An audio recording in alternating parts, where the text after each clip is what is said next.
दिन, जब आपको लगे कि मेरा जीवन बहुत कष्टमय है, अब ये रोग, अब ये कष्ट दूर ही नहीं हो रहा, अब ये आए दिन तकलीफ पर तकलीफ बढ़ती जा रही है, आए दिन रोग बीमारी, पैसा घर में बच नहीं रहा, बहुत कष्टमय जीवन है, इसमें लगाओ पीला चंदन बेलपत्री की बीज पत्ती पर। महाराज, और बीज पत्ती पर जब चंदन लग जाए, लगने के बाद में ये दोनों पत्ती पर लाल चंदन लगा लीजिए।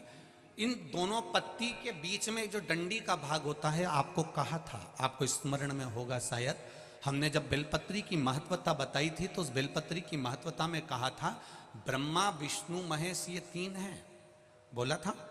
बीच में ये बड़ी पत्ती से लेकर जो दो पत्तियां होती हैं, इनके बीच में जो जगह बचती है, इसमें मां पार्वती के 64 योगनियां, मां पार्वती अपनी पूर्ण सिद्धि के साथ में जितनी भी देवी के स्वरूप हैं, वो माता 64 योगनियां देवी के स्वरूप में यहां पर विराजमान होती हैं। दो पत्ती के नीचे से जो डंडी होती है नीचे तक, ये पूरी डंडी में 33 कोटि देवी देवताओं विराजमान होते हैं इस पूरी डंडी के अंदर।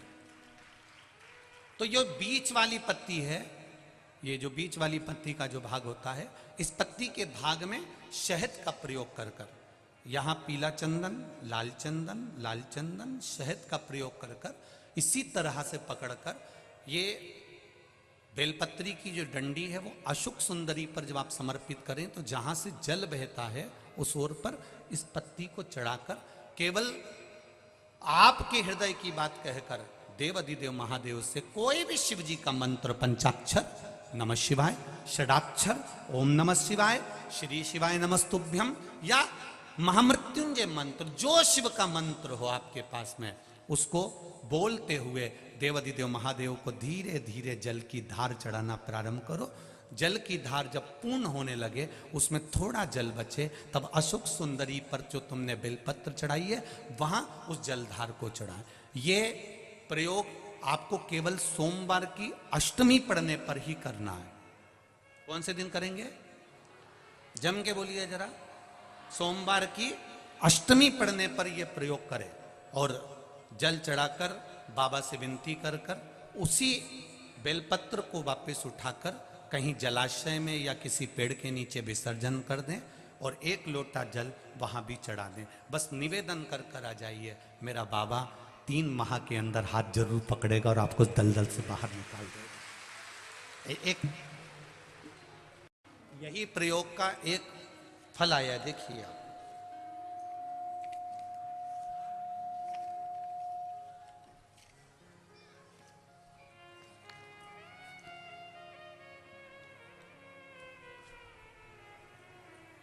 मैं आरती शुक्ला कानपुर से हूँ, गुमरी नंबर 5, गुमठी नंबर 5।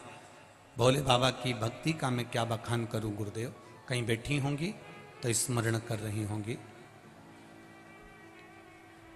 मेरे पास कोई शब्द नहीं है गुरुदेव। 2021 में मेरा लड़का दोस्तों की संगत में आ गया और 302 में अंदर चले गया, जेल गया। 11 महीने वो अंदर रहा जेल। गुरुदेव, मैं क्या बखान करूं, उसके लिए हमने पूर्ण प्रयास करा पर वो उसकी रिहाई नहीं हुई। तभी पता चला कि एक कागज अगर मिल जाए, जो कागज अदालत में मांगा गया है और 15 दिन दिए गए, अगर वो कागज मिल जाता है तो मेरा बच्चा छूट सकता है। अब उस कागज को पाने के लिए हमने पूरी मशक्कत कर दी पर वो कागज नहीं मिला गुरुदेव। हम सब लोग उम्मीद छोड़ दिए, लेकिन तभी आपका बताया गया एक बेलपत्र, पीला चंदन, लाल चंदन, शहद का प्रयोग हमने करना प्रारंभ कर दिया। केवल एक बार उस बेलपत्री की सोमवार अष्टमी का भाव था और समर्पित किया। बाबा की कृपा से 20 मिनट बाबा का जाप किया। गुरुदेव, मेरी बेटी का फोन आ गया कि भाई रिहा हो गया। ये शिव है, ये शिव है, ये शंकर है। बैठिए, कहीं खड़े हो तो बैठ जाइए। ये ओघरदानी है। इसका प्रयोग, ये बेलपत्र वही है जिसको आप हमेशा चढ़ाते आए हैं, जल भी वही है जिसको आप हमेशा चढ़ाते आए, चावल भी वही है जिसको आप हमेशा चढ़ाते आए, गुलाब की पंखड़ी भी वही है जिसको आप चढ़ाते आए,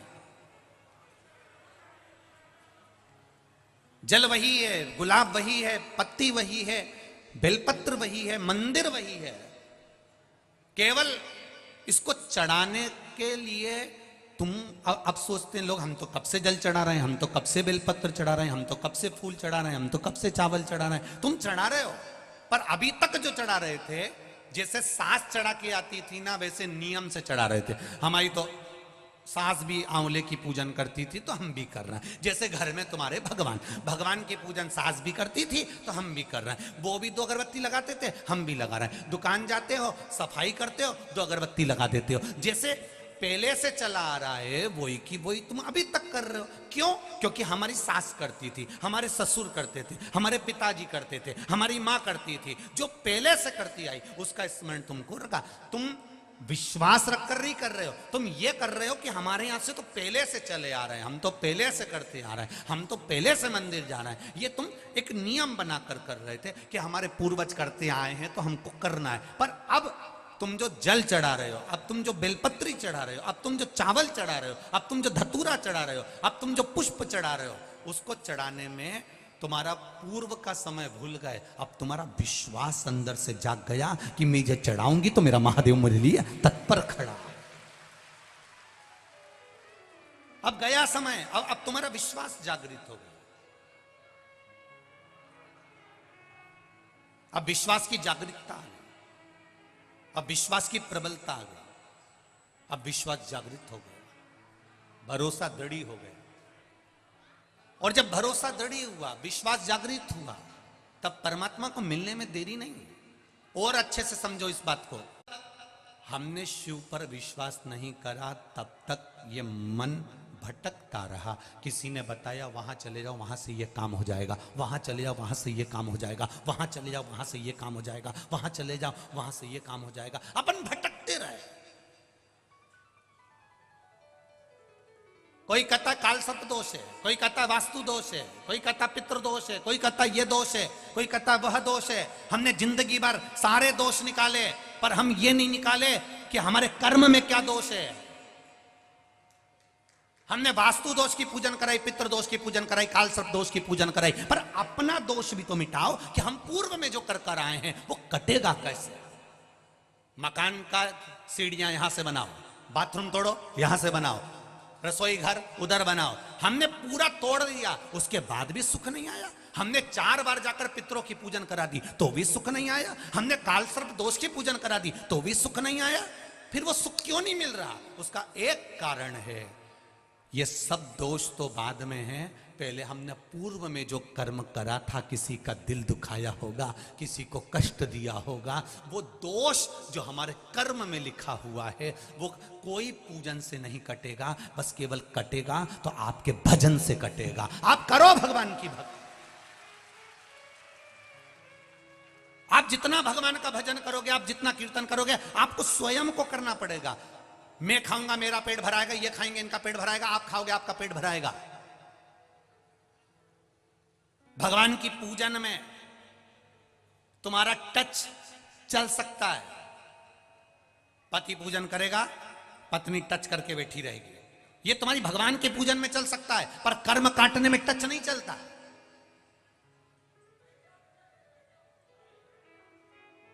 कर्म काटने में टच नहीं चलेगा। कर्म काटने में हमें स्वयं को काटना पड़ेगा। जिसको दुख है, जिसको तकलीफ है, वो स्वयं श्री शिवाय नमस्तुभ्यम बोले, वो स्वयं भगवान शंकर को एक लोटा जल चढ़ाए।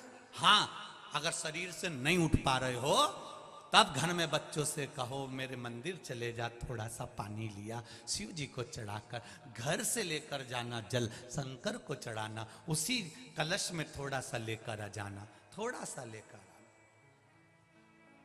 हम क्यों कहते हैं कि जिस लोटे को घर से लेकर जाओ, पानी भर कर लेकर जाओ, उसको मंदिर से खाली मत लाओ। शिव जी का चढ़ा हुआ जल भरे 2 बूंद लेकर आओ, पर लेकर आओ। क्यों कहते हैं? उसका कारण होता है, जब तुम मंदिर पे जल चढ़ाकर खाली लोटा लेकर आती हो, कोई अच्छे शुभ कार्य के लिए जा रहा होता है, तो आप खाली लोटा लेकर आएंगे तो अच्छा नहीं लगता, क्योंकि उसमें कहीं दोष उत्पन्न ना हो जाए। कोई अच्छे काम के लिए जा रहा है, आप जल चढ़ाकर लोटा जब लाओ, उसमें 2 बूंद भी अगर जल होगा तो तुम्हारा मुख देखकर अगर कोई कार्य के लिए निकल भी गया तो उसका कार्य सफल हो जाएगा, उसका कार्य सफल हो जाएगा। हमारे बुजुर्ग कहते थे भरा हुआ कलश देखा जाता है तो जल चढ़ाकर जब आप आ रहे, इसलिए हम कथा में भी कहते हैं कोई शंकर जी के मंदिर जाने वाला, शिव जी पे जल चढ़ाने वाला, शंकर को एक बेलपत्र चढ़ाने वाला, शिव तत्व को जानने वाला, शंकर की कथा सुनने वाला, कहीं से निकल कर जा रहा हो, उसका केवल मुख का दर्शन कर कर आप चले जाओ किसी काम के लिए, आपका कार्य वो सफल होकर ही मानेगा। केवल वो शिव के मंदिर से आ रहा था, वो केवल थोड़े दिन की दूल्हा दुल्हन का अकड़ है। पर शिव महापुराण की कथा कहती है जो शंकर के मंदिर जाता है, शिव के द्वार जाता है, रोज प्रतिदिन शंकर के मंदिर में जाकर एक लोटा जल चढ़ाता है या उसकी चौखट का दीदार कर कर दर्शन कर कर चला जाता है, वो उसको अकड़ नहीं रहती। वो शंकर का जो भस्म शिव के शरीर पर रहती है, वो भस्म की चमक उसके चेहरे पर जीवन भर रहती है। जीवन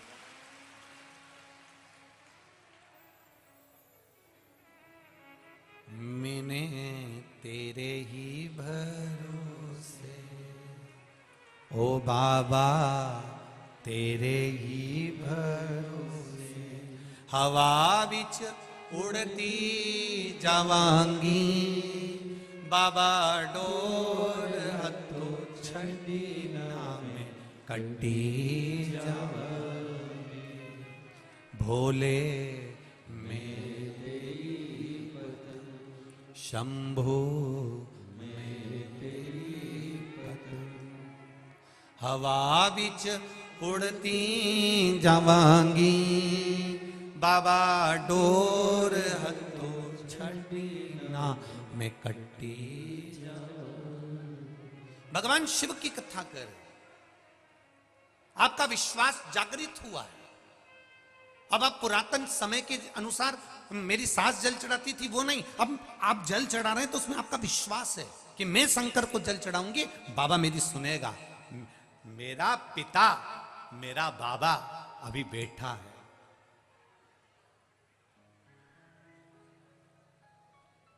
बोल बम का नारा है, जरा इतना धीरे नहीं, जरा दमदारी से। बोल बम का नारा है,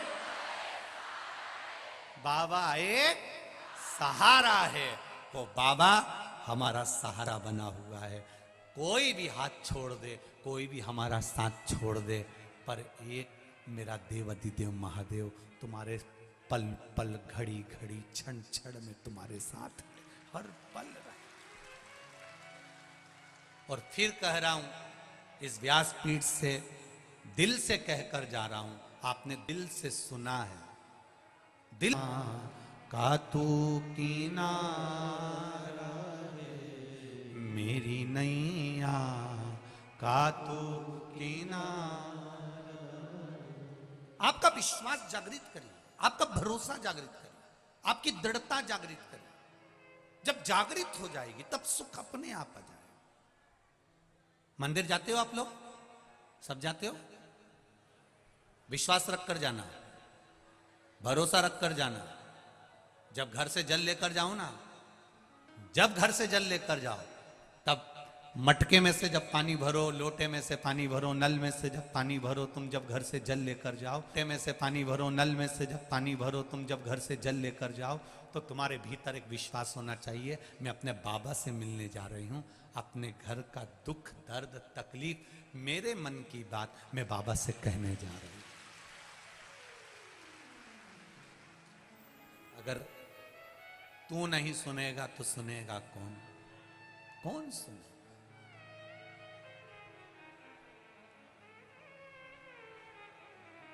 अगर तू नहीं सुनेगा तो सुनेगा कौन? और अगर तू नहीं आएगा तो मुझे बचाने फिर आएगा कौन? तेरे ही तो भरोसे पर जी रही हूं मेरे शिव, तेरा ही नाम लेकर जी रही हूं, तेरा नाम।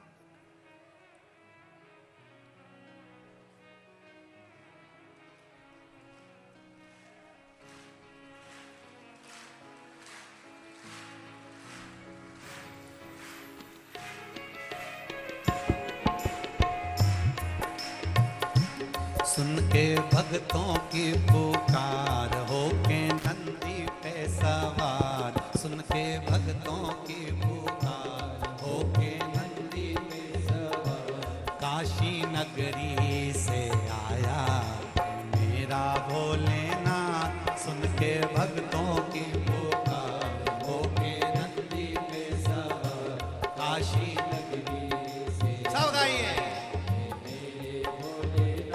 सुन के भक्तों की पुकार होके नंदी पे सवार, सुन के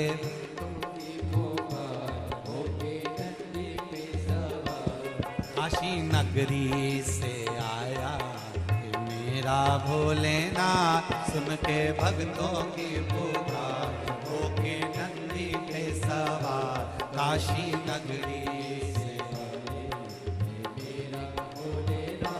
काशी नगरी से आया मेरा भोलेनाथ, काशी नगरी से आया मेरा भोलेनाथ। जय हो।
भस्मी रमाए देखो डमरू बजाए, कैसा निराला भोला रूप बनाए।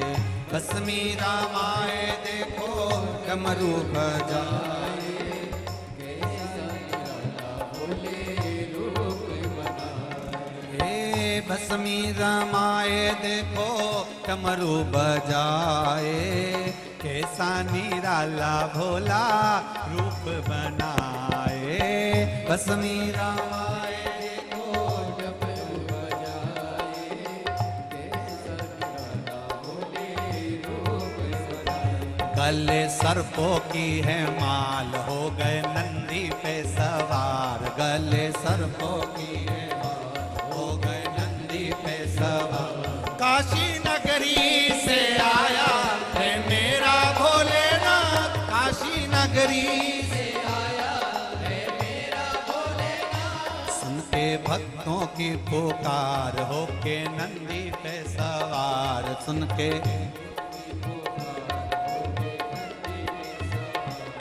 काशी नगरी से आया हे मेरा भोलेनाथ, सुन के भक्तों की पुकार होके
मृगछाला पहने भोले जटाऊं गंगा, चमचम चमकता है माथे पे चंदा।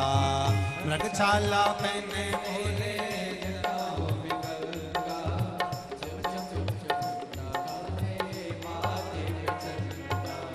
मृगछाला पहने भोले जटाऊं गंगा, चमचम चमकता है माथे पे चंदा।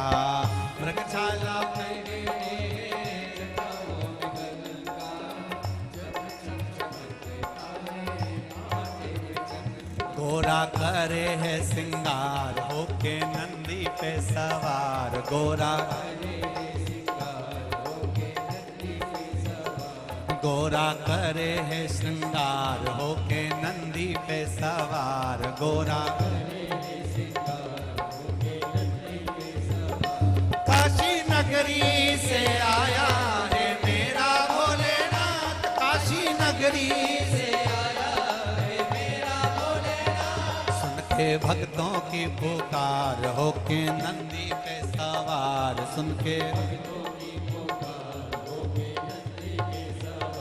सुन के भक्तों की पुकार होके नंदी पे सवार, सुन के भक्तों की पुकार होके नंदी पे सवार। काशी नगरी से आया है मेरा भोलेनाथ, काशी नगरी से आया है मेरा भोलेनाथ। काशी नगरी से आया है मेरा भोलेनाथ, काशी नगरी से आया है मेरा भोलेनाथ। काशी नगरी से आया है मेरा भोलेनाथ, काशी नगरी से आया है मेरा भोलेनाथ। काशी नगरी से आया है मेरा भोलेनाथ, काशी नगरी से आया है मेरा भोलेनाथ। काशी नगरी से आया है मेरा भोलेनाथ, काशी नगरी से आया है मेरा भोलेनाथ। काशी नगरी से आया है मेरा भोलेनाथ, काशी नगरी से आया है मेरा भोलेनाथ।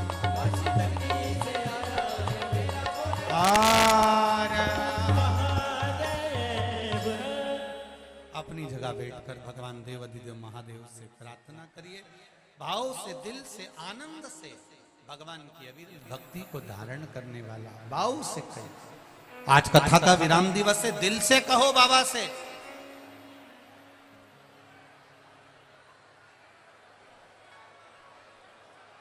भगवान से दिल से कहो, हम तुम्हारे हैं और तुम हमारे।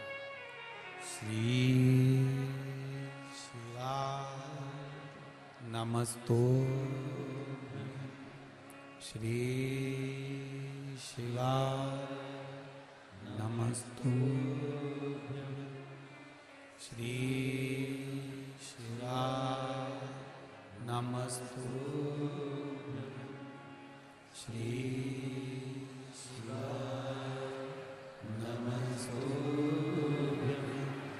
श्री शिवाय नमस्तु। भोला सब दुख काटो ओ भोला सब दुख काटो।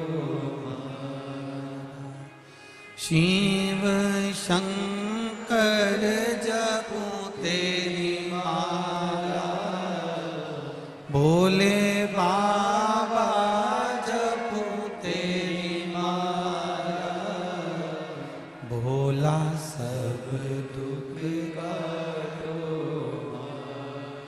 ओ भोला सब दुख काटो। वेश है मंगल मंगलकारी,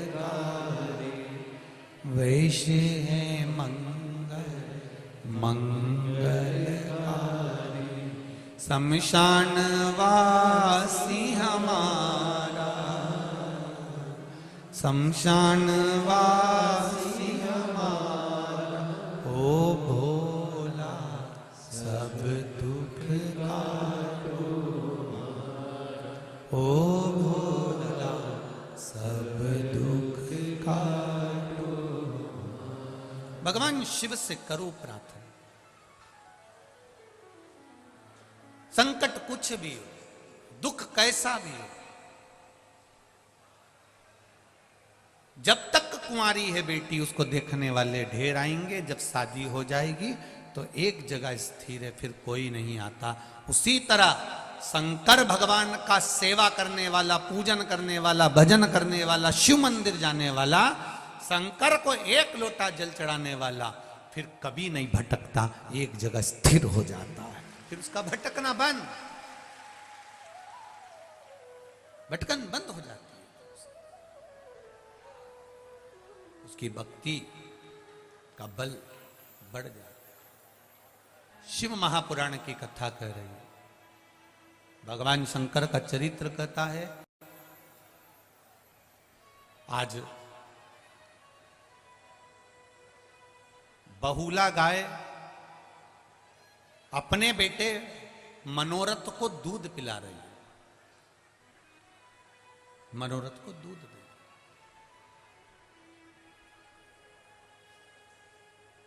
जब बहुला गाय अपने बेटे मनोरथ को दूध पिलाती है, बहुला गाय जब अपने पुत्र मनोरथ को दूध पिला रही होती है, तब मनोरथ को दूध पिलाते पिलाते पिलाते पिलाते मुंह में फेन आ जाता है।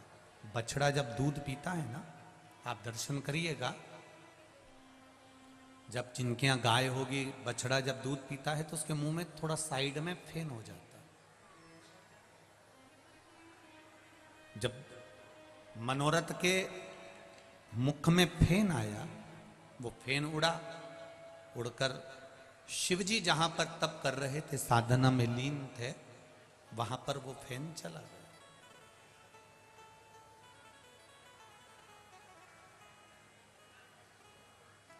शिवजी को चढ़ने वाली सारी वस्तुएं झूठी हैं। मेरे भोलेनाथ जी कहते हैं, तुमने दूध चढ़ाया वो भी गाय के बछड़े का झूठा है, फूल चढ़ाया वो भौरे का झूठा है, मीठे का भोग लगाया वो चींटी चीटा मक्खी का झूठा है।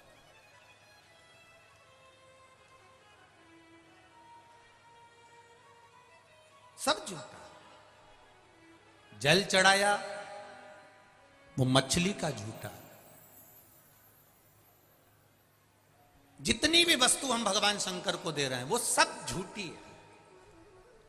शिव जी कहते हैं ये सारी वस्तुएं झूठी है। ये ब्रह्मा जी भी कह रहे हैं भगवान विष्णु को, भगवान नारायण से कह रहे हैं ब्रह्मदेव कि शंकर भगवान को जो भी चढ़ा वो सब झूठा है, शिव जी को जो चढ़ा वो झूठा है। इसके बाद भी शंकर भगवान राजी रहते हैं अपने भक्तों से। शिव जी उसके बाद भी राजी रहते हैं अपने भक्तों से। उसका कारण क्या है? शिव महापुराण कहती है उसका केवल एक कारण है। शंकर भगवान ने ब्रह्मा जी से कहा, ब्रह्मदेव तुम कहते हो कि मुझे चढ़ी हुई सारी वस्तु झूठी है, पर एक बात शंकर भगवान ने ब्रह्मा जी से कह दिया, जल झूठा है, दूध झूठा है, फूल झूठा है, मिष्ठान झूठा है, मैं मानता हूं सब झूठा है, पर जो मुझे चढ़ाने आया है उसका दिल सच्चा है। जो मुझे समर्पित करने आया है उसका आत्मा, उसका मन, उसका चित्त सच्चा, उसका हृदय सच्चा। अब आप लोग अगर आए हो,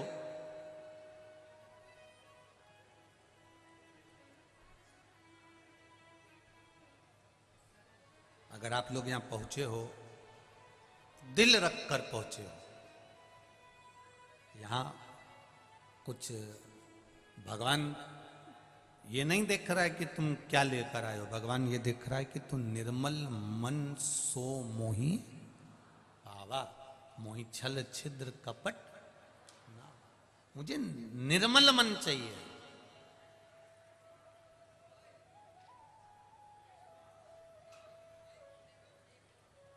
मुझे निर्मल चित्त चाहिए। और वो निर्मलता कहां से आई है? वो कहीं दूसरी जगह से प्रकट होने वाली नहीं है। वो कहीं दूसरी जगह से प्राप्त नहीं होगी। वो निर्मलता आपका जो कोमल भाव है, मन है, हृदय है, चित्त है, भगवान की अविरल भक्ति है, बस उसी से प्राप्त हो।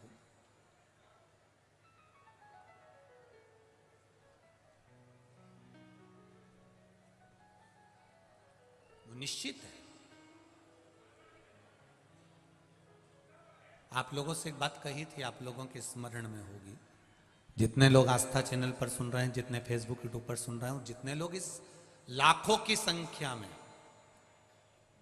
लाखों की संख्या में आप यहां बैठकर कथा सुन रहे हैं, आपके स्मरण में एक बात होगी। हमने कहा था शिवजी को जल चढ़ा कर आओ तो थोड़ी देर एक बार पीछे पलटकर देख लिया करो देवादिदेव महादेव को। अगर आप देहली पर नहीं भी बैठे हैं, साइड में नहीं भी बैठे हैं, तो एक बार बाबा को मुस्कुरा कर, उसको हृदय से बस निहार कर कह दो उसकी चौखट से कि तेरे दरवाजे पर आती हूं, मुझे भूल मत जाना।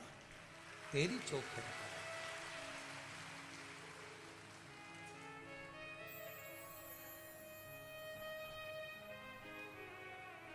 मुझे भूलना नहीं।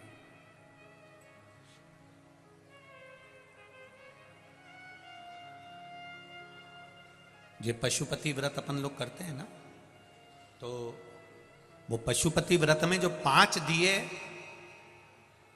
शंकर जी के मंदिर में जब अपन रखते हैं, 6 दिए, उसमें से रखेंगे 6 दिए। आप जमीन पे आपको रखना पड़ेंगे 6 दिए, जलाना पड़ेंगे 5, भोग लगेगा 3 हिस्से में, 2 हिस्से मंदिर में छूटेंगे, 5 दिए मंदिर में छूटेंगे, 1 हिस्सा थाली में रखाएगा। जो दिया तुमने लगाया नहीं है, जलाया नहीं है, वो भी थाली में रखाएगा। पूजन करने के बाद जब अपने घर में आते हैं, घर के अंदर प्रवेश करते समय सीधे हाथ पर, अंदर नहीं, घर के बाहर सीधे हाथ पर उस दिए को जलाया जाता है। कौन से नंबर का दिया? जम के बोलो जरा। 6ठे नंबर का दिया। क्यों जलाते हैं उसको? उसका कारण क्या है? अगर आप शिव महापुराण पढ़ेंगे और गीता प्रेस गोरखपुर की शिव महापुराण को निकालेंगे, या स्कंद पुराण पढ़ेंगे, लिंग पुराण पढ़ेंगे, या नर्मदा पुराण पढ़ेंगे, तो उसमें निकलता है कि पाशुपत्य व्रत की महत्वता, पाशुपत्य अस्त्र की महत्वता, पाशुपति अस्त्र की महत्वता, ये सब उसके अंतर्गत आ जाता है। उसका मतलब क्या होता है?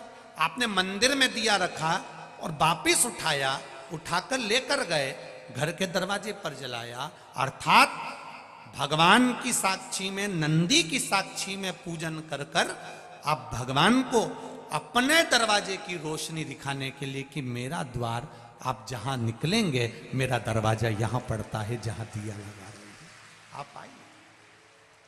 और सरल भाषा में समझ जाओ, कोई व्यक्ति आता है तो अपना कार्ड देता है, हम इसमें नौकरी करते हैं, हमारा ये भाव है, हम इसमें हैं, हम उसमें हैं, हमारी ये पोस्ट है, हम इसमें काम करते हैं। उसने अपना कार्ड दिया, कार्ड में एड्रेस लिखा रहता है कि कभी जरूरत हो, आप अगर कानपुर आओ गुरुजी तो ये मेरा कार्ड है, आप आ जाना।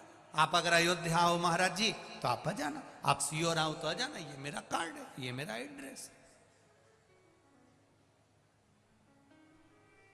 उसी तरह ये छठे नंबर का और 5 जो दिए तुमने जलाए हैं पशुपति व्रत में, ये दिए नहीं है, ये तुम्हारे घर का एड्रेस है जो बाबा को बताकर जा रही हो कि मेरे दरवाजे पर पहुंचना है। आप आओ मेरे द्वार पर, बाबा आपकी कृपा है। हम पहले भी कहते हैं, आज भी कहते हैं, शिव महापुराण की कथा अगर आपके नगर में, अपने गांव में अगर हो रही है तो ये समझ लो कि कहीं मेरे देवाधिदेव महादेव पर, ये गांव पर कृपा करना होगी बाबा को, इसलिए करा रहा, इसलिए करा दी उसने कराई। कहीं कृपा करना होगी उसको, कहीं दया करना होगी, कहीं उसकी उदारता। बहुला गाय अपने पुत्र मनोरथ को दूध पिला रही है और मनोरथ को दूध पिलाते पिलाते मुख पर फेन आ गया, फेन आया, उड़ा, शिव जी पे गया, शंकर भगवान को क्रोध आया।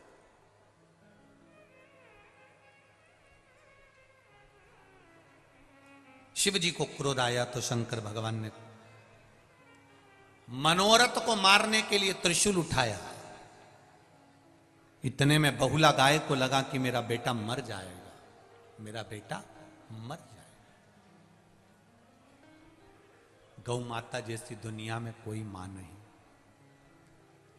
भगवान ने उसके स्तन में दूध दिया है तो उसके बच्चों के लिए दिया है कि तेरे जो बच्चे होंगे, बछड़ा बछड़ी होंगे, ये दूध तेरे बच्चे के लिए दिया है।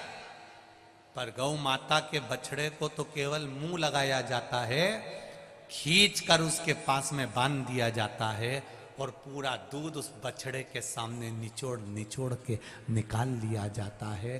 तो भी गौ माता कभी नहीं कहती कि मेरा दूध मेरे बछड़े के लिए है और तुम पी रहे हो, कभी नहीं कहती। फिर गाय क्या करती है? जब ग्वाला पूरा दूध दोह लेता है तो गाय उसमें से थोड़ा सा दूध अपने बछड़े के लिए अपने थन में बचा लेती है। अपने बछड़े के लिए गाय दूध अपने थन में बचा लेती है। ग्वाला इतना चतुर होता है, बछड़े को वापिस छोड़ देता है। बछड़े को वापिस छोड़ा, फिर उसने मुंह लगाया, गाय ने फिर दूध नीचे करा, इतने में बछड़ा फिर हटाया, ग्वाले ने फिर दूध निचोड़ लिया, फिर निचोड़। कितना देती है गौ माता, कितना।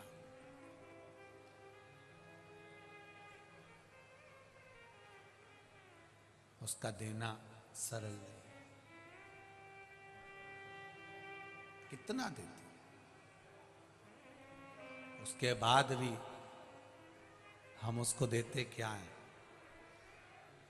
क्या प्रदान करते हम उसको? एक बार रोटी देंगे, दूसरी बार आ जाएगी तो डंडा देंगे।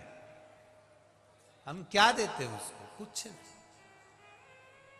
जो सुख देना है वो हम दे नहीं पाते। शिव कथा कह रही है, बहुला ने देखा मेरे बेटे को मार रहा है, शंकर भगवान को तेज श्वास लिया और श्वास लेकर बहुला गाय अपने शिव जी को निगल गई, अपने पेट में रख ली।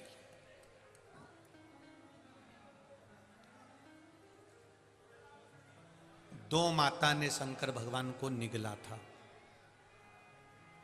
और वो भी अपनी औलाद के लिए, अपनी संतान के लिए निगला। बहुला गाय शिवजी को निगली तो अपनी औलाद के लिए, अपनी संतान के लिए है, और पार्वती मैया भी भगवान शंकर को निगल गई थी केवल अपनी संतान के लिए, केवल अपनी संतान के लिए। जगत में ऐसी कोई मां नहीं है जो बेटे को बद्दुआ देती हो, और देती भी होगी ना, कोसती भी होगी। जब जब बहुओं से झगड़ा होता है ना, तो सास कह देती आड़ा टेढ़ा, बोल देती अपशब्द। तो बहुओं को बुरा नहीं मानना चाहिए कि सास ने पति से कह दिया, पत्नी ने, देखो तुम्हारी मम्मी ने तुमको अपशब्द कहा, तुम्हारी मम्मी ने तुमको आड़ा टेढ़ा कहा, तुम्हारी मम्मी तो तुमको कोस रही है, तुम्हारी मम्मी तुम्हें कोस रही है। बेटे को बुरा नहीं मानना चाहिए, ना बहू को, क्योंकि मां अगर बेटे को कोसती भी है ना, अपशब्द भी कहती है ना, तो हो सकता है उसको कोई बड़ी बीमारी आने वाली होती है, वो कट जाती है केवल मां के कहने से।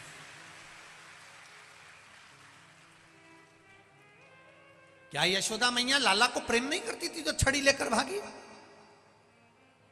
घर में इतना मक्खन होता था तो क्या लाला को क्यों नहीं देती थी? अपाच्य हो जाएगा, छड़ी लेकर भागी, इसको तकलीफ हो जाएगी। क्यों गलत काम करता है? छड़ी लेकर भाग रही, इसको बांध देती है। क्या यशोदा जी के हृदय में कृष्ण के प्रति प्रेम नहीं था? अपार प्रेम था, अपार। पर बच्चों का अहित नहीं चाहती थी। मेरा भी मेरी मां से निवेदन है, अपने बच्चे को खूब प्रेम करो, दिल से प्रेम करो। दुनिया के सारे तारे तोड़कर तुम अपनी औलाद को दे दो, मना नहीं है। पर एक निवेदन है, अपने बच्चों को तारों के साथ में संस्कार जरूर दे दो। देव तोड़ करता है, और उसके साथ में संस्कार दीजिए। अपने बच्चों को ज्ञान दीजिए, संस्कार दीजिए। उत्तम ज्ञान देने का प्रयास कीजिए कि मेरा बच्चा भी रोज मंदिर जाए। छोटे छोटे बच्चे स्कूल जाने से पहले उनके हाथ में लोटा पकड़ा दो, जाओ मंदिर जाओ, जल्दी आना, घर के पास में मंदिर है। और मेरा विश्वास कहता है, मैं कानपुर में ज्यादा आया नहीं हूं, पहली बार अपनी जिंदगी में पहली बार कानपुर आया हूं, जीवन में पहली बार।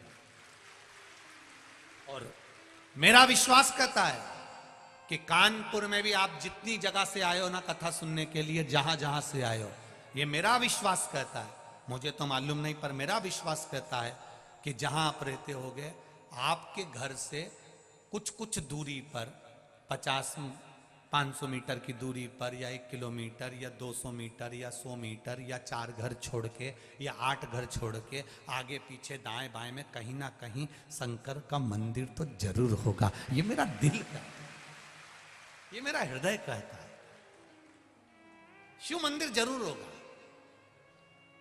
कहो बच्चों से, जा बेटा 1 लोटा पानी लेकर जा, जाओ जल लेकर। कल वहां दर्शन करने गए थे आनंदेश्वर, बहुत अच्छा लगा। वहां देखकर शिव जी की आराधना में नवयुवक बेटे, नवयुवक बेटियां, नवयुवक लड़के, नवयुवक बेटियां, सब हाथ में लोटा ले लेकर, कोई अपने घर के लिए वापिस जा रही थी, कोई शिव मंदिर जा रही थी। देखकर इतनी प्रसन्नता हुई कि लोग अपने घर से लोटा लेकर आए हैं और जल चढ़ाकर जा रहे हैं, इसकी प्रसन्नता है। नमन करता हूं मैं कानपुर की इस भूमि को, और यहाँ के विद्वत जन को, यहाँ के ब्राह्मण जन को, यहाँ के आचार्यों को, यहाँ की पीठों को, और यहाँ के रहने वाले एक छोटे से छोटे झाड़ू लगाने वाले तक को मैं प्रणाम करता हूं। बड़ी प्रबलता है आपकी, बड़ी प्रबलता, ये अविरल भक्ति है।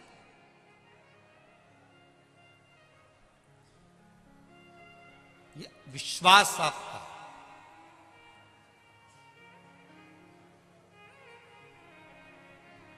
मर्यादा आपकी, आपका भरोसा, आपकी दृढ़ता शिव के प्रति है। मां कभी बुरा नहीं चाहती, मां कभी बुरा नहीं बोलती, और बोलती है तो समझ लेना कि कहीं बच्चों का हित होना होगा। कोस रही है ना, कोसने दो। मेरा बहुओं से भी निवेदन रहता है, जरा जरा सी बात में झगड़ा कर कर मायके मत जाओ, बिल्कुल मत जाओ। और ना तुम्हारे घर में झगड़ा हो रहा है तो मायके वालों को भी मत बताओ, और ना उनको उसमें बुलाओ। हो गया ना, निपटेंगे।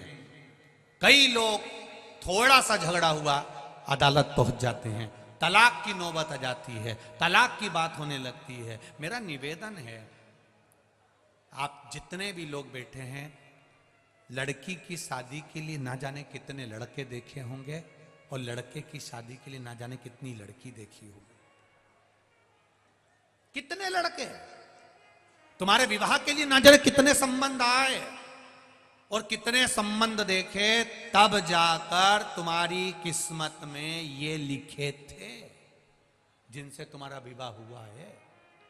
और कितनी लड़की देखी, तब जाकर तुम्हारी किस्मत में ये जगदम्बा लिखी थी। कितनी देखी।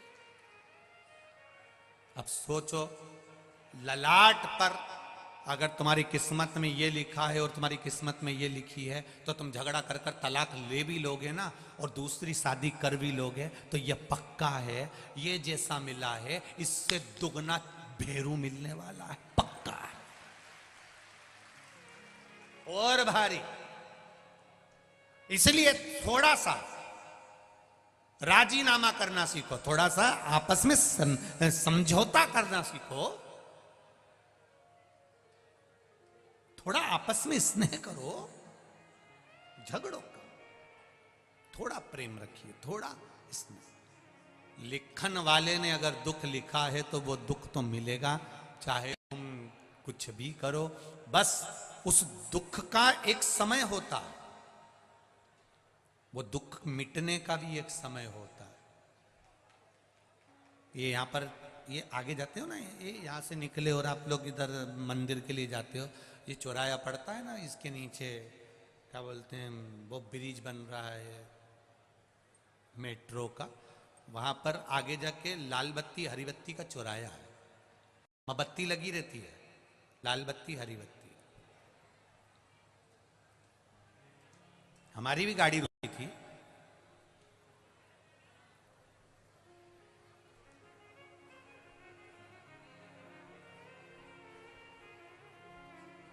लाल बत्ती हुई, थोड़ा बोलो बोलो, रुक जाओ, हरी हो गई, चल दो। जैसे लाल बत्ती और हरी बत्ती होती है, थोड़ा सा रुक जाओगे, थोड़ा स्पीड स्लो कर लोगे, थोड़ा सा रुकोगे, उसमें तुम्हारा लाभ है। आगे जाओगे तो ट्रैफिक जाम नहीं मिलेगा। इसलिए लाल बत्ती हरी बत्ती होती है। हमें बुरा जरूर लगता है कि ट्रैफिक वाले ने रोक दिया, पुलिस वाले ने रोक दिया, पर समझो बत्ती लाल है, थोड़ा रुक जाओ, तुम्हारी भलाई के लिए रोका है कि आगे जाओगे तो रास्ता क्लियर मिलेगा। हरी बत्ती आई, तुरंत दौड़कर चले जाओ, रास्ता क्लियर है, आगे बढ़ जाओ। उसी तरह अगर जीवन में थोड़ा दुख आए, थोड़ा तकलीफ आए, थोड़ा कष्ट आए, घर में क्लेश आए, थोड़ा ना थोड़ा बीमारी आए, थोड़ा सा सब्र करना, भगवान के चरणों में बैठना, लोटा भर जल चढ़ाना, 2-3 महीना उससे भजन करना, दिल से कहना, लाल बत्ती एक ना एक दिन हरी हो जाएगी और रास्ता क्लियर हो जाएगा। रास्ता क्लियर।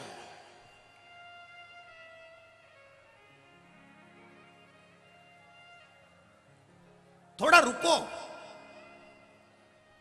पर आज के जमाने में तो लोगों को तुरंत निर्णय चाहिए, तुरंत। बस मैंने जल चढ़ाया और मेरा रिजल्ट आना चाहिए, मैंने बेलपत्री चढ़ाई, मेरा काम होना चाहिए। अरे भाई, कहीं जाते हो तो पहले तैयार होते हो, कथा में आते हो तो पहले तैयार होते हो। उसी तरह भजन भी पहले से करो। अगर तुम्हें लग रहा है कि तुम्हारी एग्जाम आ रही है, कंपटीशन एग्जाम आ रही है, तुम्हारा ये इंटरव्यू आने वाला है, तो 2 महीने पहले, 4 महीने पहले, 6 महीने पहले, 8 महीने पहले सियोर वाला महाराज तो चिल्ला चिल्ला के कहता, रोज टीवी पर कहता कि भजन करो, कथा सुनो, स्मरण करो। कथा सुनने का भी समय नहीं मिले तो 1 लोटा जल चढ़ाओ। मत सुनो कथा भी, 1 लोटा जल तो चढ़ाओ। थोड़ा तैयारी पहले से करो। जैसे एग्जाम देने की तैयारी पहले से करते हो, इंटरव्यू देने की तैयारी पहले से करते हो, उसी तरह भगवान के मंदिर जाने पर भी तुम्हें एक लोटा पहले से जल चढ़ाते हुए, बेलपत्र चढ़ाते हुए चलोगे, निश्चित है वो हरी बत्ती कर ही देगा और तुझे पार लगा ही देगा, ये निश्चित है।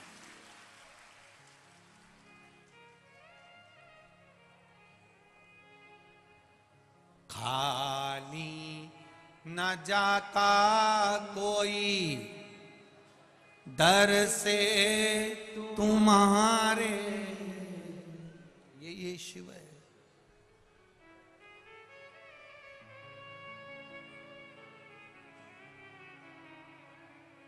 भगवान विष्णु के मंदिर में जाइए, लक्ष्मी जी बैठी हैं साथ में, नारायण भगवान सो रहे हैं, लक्ष्मी जी क्या कर रही हैं? बोलो बोलो, जम के बोलो। चरण दबा रहे हैं।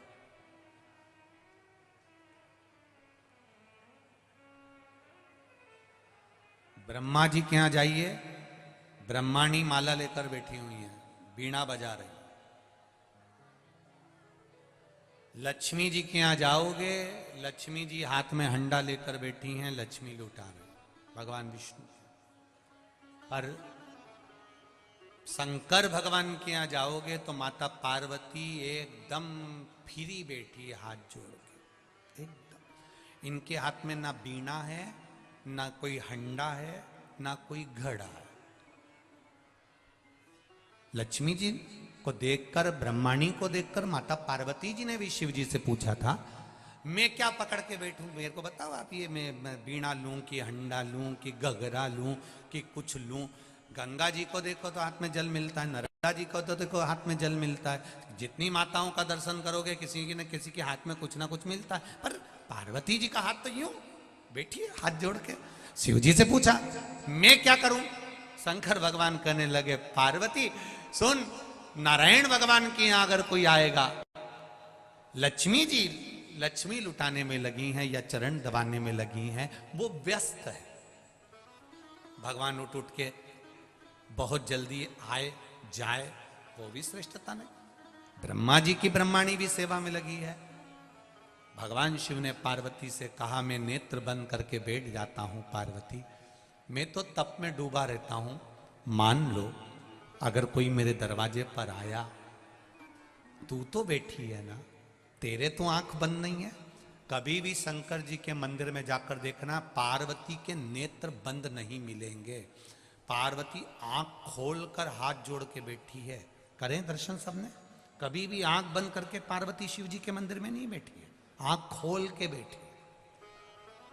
शिव जी का नेत्र भले बंद है, गणेश जी भी बैठे हैं तो आंख खोलकर, कार्तिकेय बैठे हैं आंख खोलकर, शंकर के मंदिर में, भोलेनाथ जी के मंदिर में जितने भी देवता मिलेंगे सब आंख खोलकर बैठे हैं, केवल शिव आंख बंद करके। शिव जी ने सबको कह रखा है, देखो मेरे मंदिर में कोई आए, मैं नहीं मिल पाऊं या मैं नहीं दे पाऊं तो यहां से खाली मत भेजना। कभी पार्वती तू झोली भर देना, कभी गणेश तुम भर देना, कभी कार्तिकेय तुम भर देना, कभी तुम भर देना, खाली ना जा। खाली न जाता कोई दर से तुम्हारे, खाली न जाता कोई दर से तुम्हारे, मैं भी खड़ा हूं नन्ही बाहें पसारे, मैं भी खड़ा हूं नन्ही बाहें पसारे, अपने हृदय से लगा लो लगा लो, गिरा जा रहा हूं उठा लो उठा, भोले अपने दर से अब तो न टालो, गिरा जा रहा हूं उठा लो उठा लो। हे शिव, हे शंकर, शिव का कथा कर रही है, बहुला मनोरथ को दूध पिला रही है। आज भी हमारे यहाँ गाय बछड़े को दूध पिलाती हुई दिखती है तो शुभ माना जाता। आज भी कितना सुंदर कहा है,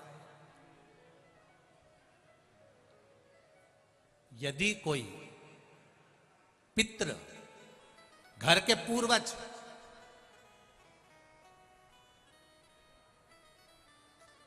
घर के बुजुर्ग, घर के बूढ़े, भविष्य पुराण कर रही है। अगर घर का बुजुर्ग, घर के बूढ़े, घर के पितृ जो चले गए, सपने में दिख रहा है, और कहां दिख रहा है? आप सो रहे हैं और आपके सिर के पास आपके बुजुर्ग खड़े हैं, आपके पितृ खड़े हैं, आपके घर के वृद्ध लोग खड़े हैं, ये आपको सपने में दिख रहे हैं, तो समझ लेना जरूर 15 से 20 दिन के अंदर मेरे यहां कोई खुशखबरी आने वाली है, निश्चित है, कोई खुशखबरी मिलने वाली है। यह हमारे यहां भविष्य पुराण कहती है।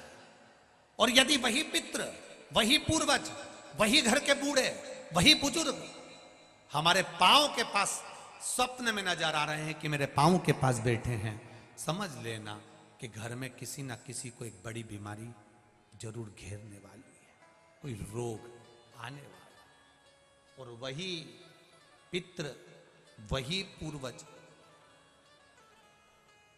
वही पितर, वही घर के बुजुर्ग, वही बुढ़े, वही बूढ़े जो मर चुके हैं, वो तुम्हारे सपने में अचानक आए और आकर तुरंत चले जाएं, तो भी समझ लेना कि कोई कष्ट आने वाला था, पर वो ज्यादा समय टिकेगा नहीं, तुरंत चले जाएगा, ये निश्चित। फिर वर्णन किया भविष्य पुराण में, मान लो घर के बुजुर्ग, घर के पितर, मरे हुए व्यक्ति जो मर चुके हैं, वो सपने में आपको नजर आ रहे हैं और लगता है कि हमारे घर की दीवार पर बैठे हैं या पेड़ पर बैठे हैं या वृक्ष पर बैठे हैं, स्वप्न में आप उनको ऊपर बैठा हुआ देख रहे हो, तो समझ लेना कि कहीं ना कहीं हमारे बच्चों की तरक्की का योग बन गया है, और बच्चों का या तो विवाह होगा या उसकी नौकरी लगेगी, या तो तरक्की हो रही है, या विवाह होगा या नौकरी लगेगी, निश्चित है। ये भविष्य पुराण का, हमारी पुराणों में बहुत कुछ लिखा है कि आप अगर केवल पुराणों का स्मरण कर लें, केवल पुराणों को अगर पढ़ लें, तो जीवन की सार्थक। हमसे कई लोग कई प्रश्न करते हैं, आप जो बताते हो वो क्या शिव पुराण में है? हम कहते हैं एक बार दिल से गीता प्रेस गोरखपुर की शिव पुराण लीजिए और आराम से बैठकर पढ़िए, एक एक शब्द पढ़ना कि काली मिर्च क्यों चढ़ती है, बेलपत्र क्यों चढ़ती है, दुर्वा का प्रयोग कब होता है, सफेद दुर्वा का प्रयोग कब होता है, भगवान को भस्म किस समय चढ़ाई जाती है, भस्म भी कितने प्रकार की होती है, भस्म का स्वरूप कितना होता है, त्रिपुंड लगाते समय ये 2 उंगली का प्रयोग करने के बाद आखिरी उंगली नीचे क्यों खींची जाती है? तुम तो मंदिर में गए, चंदन लिया, 3 उंगली खींच कर आ गए।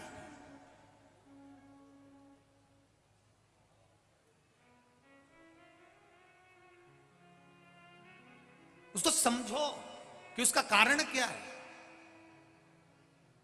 2 उंगलियां खींचने के बाद 1 उंगली का चंदन नीचे जब तीसरी उंगली से आता है, तो हम नीचे कितने भी नीचे अगर खड्डे में भी जा रहे हैं और कर्जे में भी जा रहे हैं, नीचे की उंगली अगर हमने बाद में लगाई है, तो हमें ऊपर उन्नति की सीढ़ी पर महादेव चढ़ा ही देता है, ये निश्चितता है। त्रिपुंड लगा, हम दुनिया से पूछ रहे हैं, साहब कर्जे में हो गए, साहब कर्जे में हो गए, बहुत कर्जा है, बहुत कष्ट है, कर्जा कैसे चुकेगा, कर्जा कैसे चुकेगा, हमने ये पूजन कराई, हमने वो कराया, हमने वो कराया, हम महाराज के पास गए, हम वहां पहुंच गए, हमने वहां पहुंच गए, कोई कहता है तुम्हारा घर बंधा है, कोई कहता है तुम्हारी दुकान बंदी है, कोई कहता है कोई भूत लग गए, कोई कहता है ये लग गए, कुछ नहीं लगा, ये कर्म की गति है, कर्म की गति। ये मेरे भाई लोग बैठे हैं, इनको मालूम होगा, एक ऐसी सील आती है, सील ऐसी मोहर, उसमें उल्टा लिखा होता है, पर कॉपी पे ठोको तो सीधा दिखता है। उसी तरह महादेव के मंदिर में जब जाओ कुछ चीजें बड़ी विचित्र होती है। शंकर जी के मंदिर में पलट कर देखना, शिव जी के मंदिर में अपना मस्तक रखना। मस्तक इसलिए रखा जाता है कि कहीं कुछ उल्टा लिखा हो और कर्जा मर्जा लिखा हो तो नीचे झुकाऊंगा तो सीधा हो जाएगा, सील लगेगी तो सीधी होगी।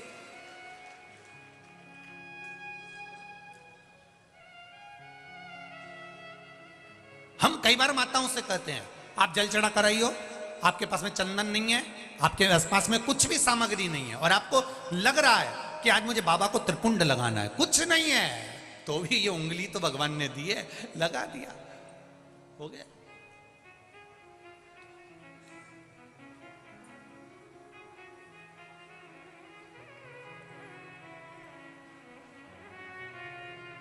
कभी कभी अपने को हासिल का मानना पड़ता है। हम जब अपन लोग मैथ की पढ़ाई करते हैं, गणित की पढ़ाई करते हैं और यहाँ पर 9 रहते हैं और नीचे माइनस करने के लिए 10 रहते हैं, तो फिर अपन को एक मानना पड़ता है कि एक इसमें मान लो, तो 9 के आगे एक मान लिया तो कितने हो गए, जम के बोलो 19, और 19 में से 10 गए तो 9 बचे। अपन ने एक माना।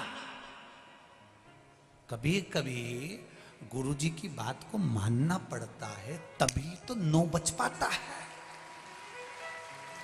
नहीं मानेंगे तब समझ में आए तो नहीं, तो 10 का 10 ही है। अब 9 में से 10 घटा के बता दे, ऊपर 9 नीचे 10। एक मानना पड़ेगा कि हमारा शंकर हमारी सुनता है, मेरा शिव मेरी मानता, ये 9 एक मानना पड़ेगा, एक मानना पड़ेगा।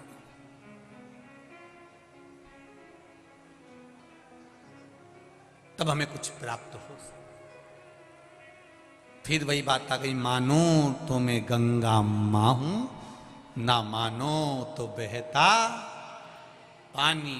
जिसने गंगा मां को पहचान लिया वो दूर दूर से कानपुर में गंगा नहाने आता है, और जिसने नहीं माना वो कानपुर में रहने के बाद भी गंगा नहाने ही नहीं जाता है। जिसने माना वो माना, जो नहीं माना नहीं माना। लोग मकर संक्रांति पर, शिवरात्रि पर, सावन महीने में दूर दूर से आके गंगा नहा रहे, और अपन किसी ने पूछा क्यों जी तुम गंगा नहाए? बहुत भीड़ रहती है, बहुत भीड़ है। अब इतनी भीड़ में गंगा नहाने जाओ, हम तो बाद में नहा लेंगे, और उससे पहले निपट गई तो मान लो तुमने कहा बहुत भीड़ है अपन बाद में नहा लेंगे, तो अब नहाने का इंतजार करो, उससे पहले प्राण छूट गया तो फिर कहा जाएगी। अंत समय प्रभु आना पड़ेगा, वचन दिया तो निभाना पड़ेगा। आए प्रभु कुटुंब कबीरा, अंत समय प्रभु आना पड़ेगा, वचन दिया तो निभाना पड़ेगा। महाराज कोई आए ना आए, सिर के पास में पितर दिख रहा है, सिर के पास में पूर्वज नजर आ रहा है, सिर के पास में पूर्वज दिख रहा है, समझ लो हमें सुख मिल रहा है। चरण के पास स्वप्न में दिख रहा है, समझ लो दुख मिलने वाला। आए और गए, समझ लो दुख तो आएगा पर चले जाएगा। और वही पूर्वज जो मर चुके हैं, हमारे पूर्वज जो पितर हैं, जो पूर्वज हैं, जो बुजुर्ग हैं, जो जा चुके हैं, फिर भी सपने में आ रहे हैं, और कहीं ऊंचे स्थान पर, वृक्ष पर, टान पर, घर की मुंडेर पर, घर के ऊपर कहीं नजर आ रहे हैं। समझ लो या तो बेटा बेटी का विवाह होने वाला है या उसकी नौकरी लगने वाली है, ये निश्चित है, वो ऊपर बढ़ा है, निश्चितता। ये हमारा भविष्य पुराण कहता है अग्रण्य होगा, ये हमारा स्कंद पुराण कहता है उसमें अग्रण्यता मिलेगी। अब सपना भी आ गया और दिख गए वृक्ष के ऊपर पितर बैठे हैं, तुमने किसी से पूछ लिया, उन्होंने कह दिया साहब बहुत भयंकर पितृ दोष है, पूजन कराना है अपने को, ऐसा हो गया और बहुत तकलीफ में आ गए। तो ये नहीं, आप थोड़ा सोचो, सारे तीर्थ धाम आपके, हे महादेव प्रणाम। सारे देवता, सारे तीर्थ, सब कुछ मेरे महादेव के पास, सब कुछ।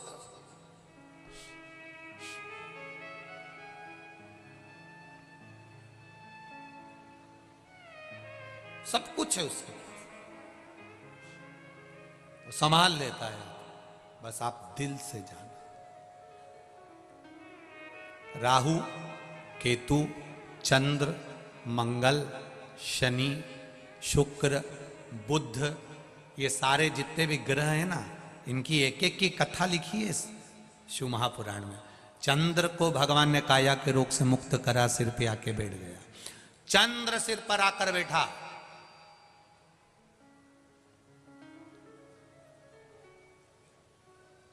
केतु का गला कटा, राहु का गला कटा, भागे। कहां जाएं? शिव जी के पास। भगवान ने पूछा क्या चाहते हो? आपके चरणों में रहना। शिव जी ने कहा जटा के अंदर बैठ जाओ। चंद्र बाहर, राहु केतु अंदर।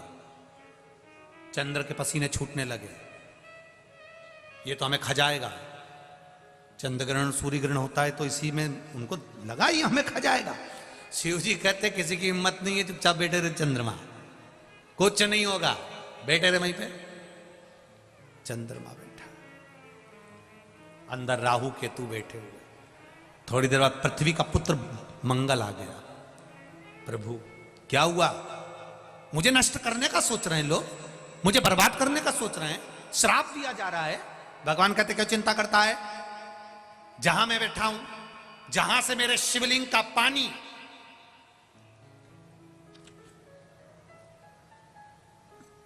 मान लो ये शिवलिंग, जहां से जल गिर रहा है, जहां से शिवलिंग का पानी नीचे गिरे, और नीचे गिरे जहां से पानी बस मुड़ेगा, मंगल तो उस जगह पर बैठा मिलेगा। बैठे रहे, काय को चिंता करता? कुछ नहीं होगा। मंगल वहां जाकर बैठ गया। राहु आया, केतु आया, मंगल आया, बुध आया, शुक्र आया, शनि आया। शनि का पांव टूट गया, चरण में लग गई। शिव जी के पास आ गया, भोलेनाथ मेरी माता ने मुझे श्राप दे दिया, मेरा चरण बेकार हो गया। शंकर भगवान क्यों कहते हैं जा मेरे नंदन वन में पहुंच जा। नंदन वन, काशी पहुंच जा।